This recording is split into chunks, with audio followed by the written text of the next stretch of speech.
What's up? This is your King of the Night, 57, and I'm here with a movie review, like I always do with my Marvel and DC movies or any kind of movies or TV shows. And I think this is a well-deserved review, especially since this movie, there's not one thing I did not like about the movie. I kid you not. This movie surpassed Thor Ragnarok 10 times over. But I'm gonna go ahead and address the simple things right now, then get into a more in-depth review. You know, which I'm gonna say, like all my reviews, it's a spoiler review. So if you don't want to watch spoiler, you could just watch another channel altogether. But anyways, that's why I'm listening to the soundtrack. The soundtrack, which I'm currently listening to. The culture and the artistic beautiful of African culture in a way where it's just architecturally beautiful. Like, it's artistically done with a lot of color and a lot more with everything that everybody else loves. It's a diverse film for one, without pushing in any agenda. So it does got even a little cast of other characters too, but nonetheless, this was a diverse film. It stuck to the comic books. It was faithful to the comic books, you know, from Black Panther. Now, I don't read very much Black Panther, but I do go and do resource things. The only thing that's kind of different is Killmonger's first outfit before he gets the Panther suit, where it was based off of Vegeta's armor, but I thought that was pretty badass. I didn't really have a problem with that personally. Somebody else might have a problem with that, but I don't have a problem with that personally. The characters are so developed, both heroes and villains. The villain is not just your basic average, I'm going to take over the world to destroy the world. This villain actually had Killmonger had legitimate reasons to be what he is. Hateful and vengeful and spiteful and loving war. Because he grew up in harsh times. And, you know, T'Challa's dad, you know, Black Panther's dad, killed Killmonger's father, so you know, there's actually a good driving force, and Killmonger was a more deeper villain. You know, he was a more deeper villain. You know, I couldn't hate him, even though he was doing evil stuff. I couldn't hate Killmonger, even though he was pure savage. I couldn't hate him. I can understand what he goes through. And a psychological standpoint, meaning that this movie is more than just a black and white Marvel movie. This is more than just that. This is about ideals, you know, political situations, and all that other stuff, and all that stuff. It was deep to the plot. I could watch this again, and I gotta be honest. Some of the actresses, I just gotta say, I'll smash 100%. Just saying, but I'm just throwing that out there. Now, to start off with everything else, it started off really good. It had the flashback scene to start off the movie, which made really good. It made good sense. It made sense so we know why Killmonger wants to kill T'Challa. And I like how when Killmonger died, he said he'd rather be living in the ocean instead of the ship of oppression or something like that. It was something about him because, you know, he would have went to jail if he would have lived. So, you know, it was just, it made you think.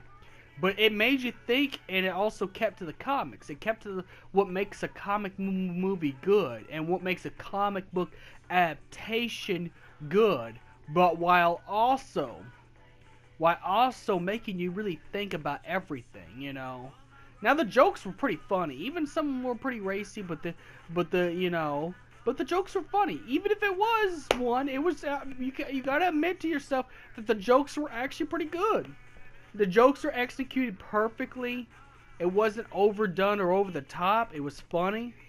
And Wakanda was the only place that was visited. There was places in Korea because they had to go stop Claw, played by Andy Serkis. You know, Andy Serkis, the guy who played Snoke in Star Wars. That dude. He played a good Claw, especially when he talked about his mixtape. When he was talking about his mixtape, that had me dying because it kind of reminds me of me because I have a SoundCloud too, so I understand. So it was relatable.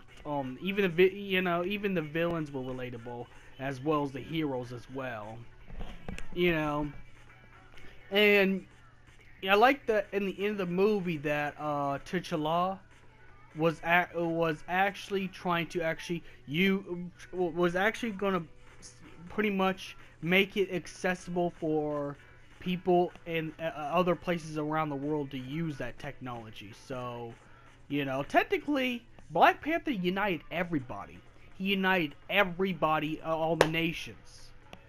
And we're gonna need it once. We're gonna need it when Thanos comes out in the Infinity War. We're gonna need all that technology when Thanos comes and shows up and stuff like that.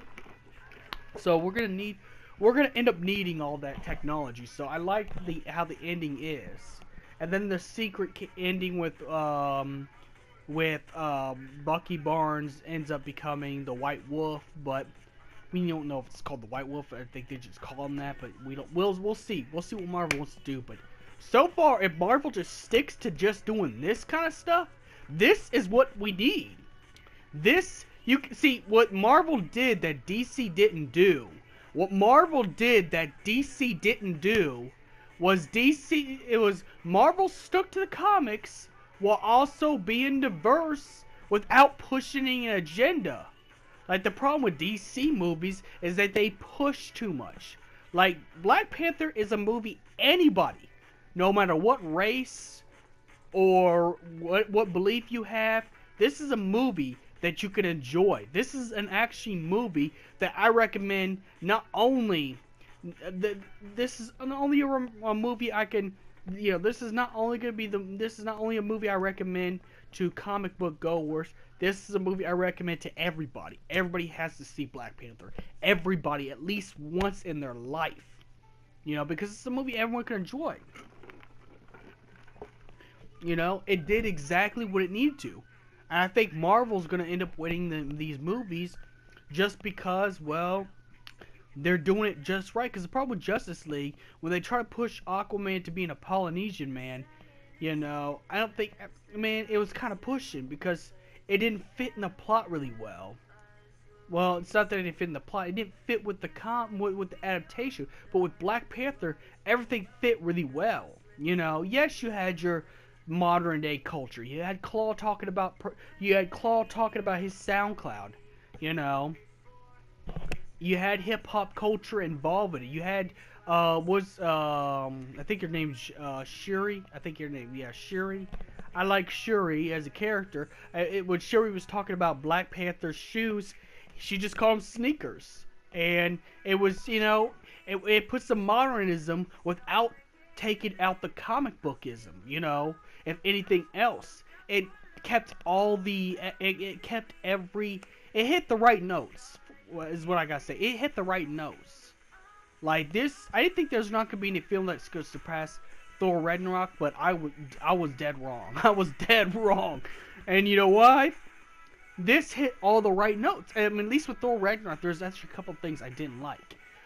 But with Black Panther, there's not one thing I didn't like. In fact, if I had the money to keep going back and seeing it, I'd see it 15 times. I would buy, if I was rich, I'd see it 15 times. Go every weekend as possible until the movie gets out of theaters. This was actually stuff that's substantial. Now, I have been a suck up before, but I always give fair criticisms to my movie reviews before. And I gotta say, bud, this is hitting the right notes at the right place. And it's more deep than that. There's gray areas because technically, if you really think about it, if you go back and really think about it, Black Panther's dad, he was actually not as good as a guy as what he thought Black Panther thought he was, considering he took out, Killmonger's dad, which caused all these problems, which caused all these problems in the first place, and what else? I'm trying to think what else. And also, oh, man. I also like Baku as well. Baku was a good character. Even though he was only a side character because he got beat by Black Panther, Baku was actually a character I actually ended up loving later on. Like, there's more development. Even though he was Black Panther's rival, he stood for the greater good and the greater cause. And Killmonger, you understand why Killmonger felt the way he did. You understand Michael B. Jordan's performance is just fantastic as Killmonger. If the actor does see this, I just hope he knows that oh my god, I approve of everything. It hit the right notes, the culture, the everything, and the fact that the outer Wakanda, like the outer stuff, like the poor areas, later on in the film, it became, vast technology and advances. So pretty much the world's now kind of safe until Thanos comes and crashes the party, which we're gonna be waiting for that, sometimes until, But this hit the right notes. While keeping the modernism in it, while also keeping diversity without pandering. This is truly how you do it. This is truly how you do it for an enjoyable film like Black Panther, man. Because this is how you do it. This is how you make comic book movie. DC, you really need to take lessons. DC, you really need to write down everything. Go watch Black Panther. Whoever directs Warner Brothers movies, go watch Black Panther. I'm not saying copy a little bit, but don't try to copy, all of them. I'm just saying that this, just take good aspects and apply this to your movies. But this movie, I gotta get on Black. I mean, I got so far into this, I actually spent $7 of my PayPal money just to get the Black Panther character, just to do this review. And waited a long time to reinstall Marvel vs. Capcom Infinite. Just to do this review. So, if the fact I went and did extra stuff I didn't have to do, just to make this presentation really good, shows how much I like this movie. That I'm willing to go out on a limb for limited editions and stuff like that. So may the crystal be with you, and go watch Black Panther. Just do it. Don't do it. Don't call yourself a subscriber of mine unless you go watch it. Actually, don't. Just go watch the movie.